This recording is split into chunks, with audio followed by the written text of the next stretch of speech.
think he has a real chance to score some points today. I do too. Last week, they just didn't execute. They needed to just finish that race with no problems. They weren't able to do it. Today, I think they can race themselves to decent points. All right, let's take a look at today's starting grid brought to you by Golden Corral. And it was a terrific effort yesterday from Denny Hamlin to put his JGR Toyota on the pole position. Starts alongside Kyle Larson. Yeah, playoff drivers continue to roll through. So many qualified well. Jeff, you have Chase Briscoe, Ross Chastain in row 2.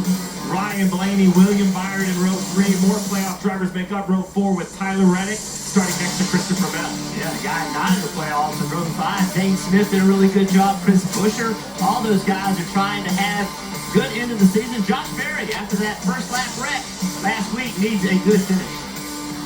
You just mentioned of the defending champ, Joey Logano.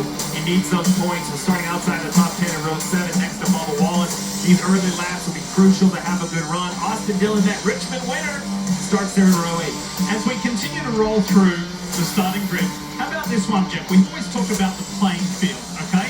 This race has always been in June. This is still young as far as Cup Series history. It's only the 4th year that the Nascar Cup Series has raced here, but it's now a playoff race. How different does that make things? Well, I think the pressure is up already, as we talked about. And this is a very difficult racetrack. The track is tight, pit road is tight. We see a lot of accidents here. And that is a Worldwide Technology Raceway signature.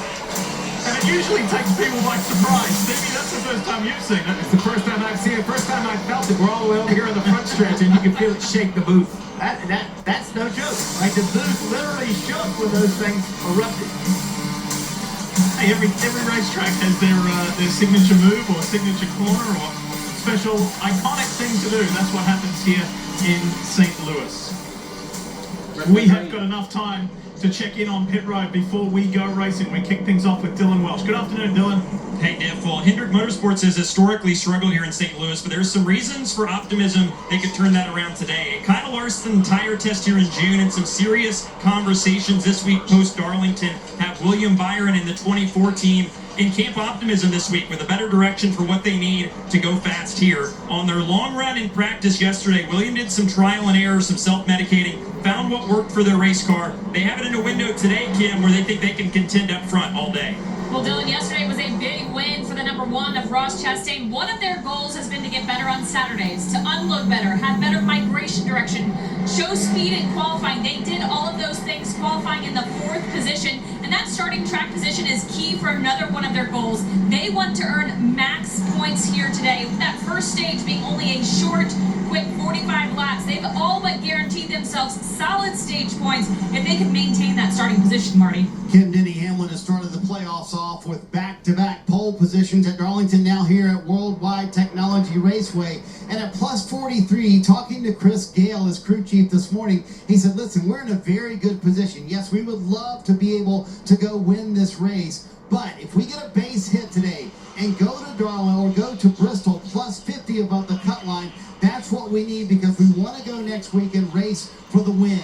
And Hamlin got a little pep talk from his good buddy Bill Murray. Yes, the one who gave one of the best commands ever just a moment ago. Bill Murray leaned in and said, hey, sorry I wasn't able to play in your golf tournament earlier this year. Normally Bill Murray is at Denny Hamlin's golf tournament, but didn't make it a couple of weeks ago. So a little pep talk from Bill Murray. Starting on the pole position, Lee, I think Denny Hamlin feels pretty good about things in St. Louis today.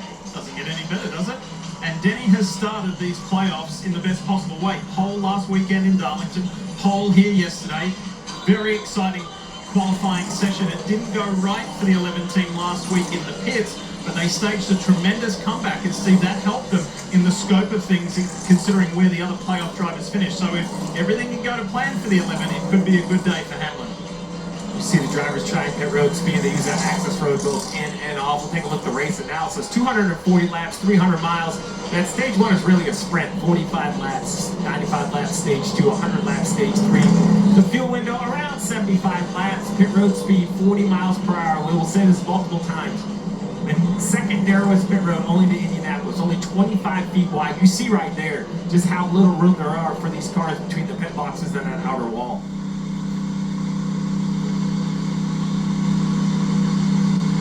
One guy who's really feeling the pressure, one team that's really feeling the pressure from Hendrick Motorsports is the 48 of Alex Bowman. Dylan, tell us more. like they're in dire straits at minus 19.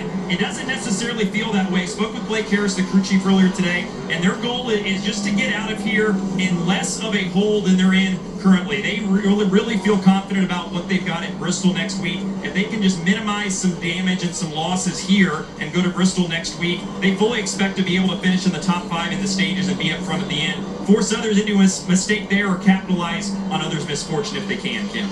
Last year it was Austin-centric in victory lane here, and while the team would love to repeat, Austin told me he felt like they were, quote, underwhelming in practice. They thought they would be much better. Now, they still think they'll be a top 10 car, which is necessary if they want to hit their goal of being at least 20 or more points to the cut line headed into Bristol next weekend. Austin said anything under plus 20 to the cut line is pretty nerve-wracking. Even with 20, he said nothing is guaranteed.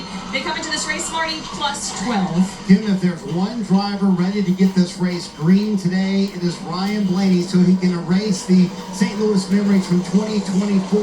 Blaney had the lead coming off turn 4 to the white flag and ran out of fuel. They are hoping not to repeat that today, but they were exceptional in practice yesterday on the longer run. Do not be surprised if Ryan Blaney's in contention to possibly win at St. Louis after last year coming so close. Well, Marty, to your point, let's stay with the 12 team of Ryan Blaney, Team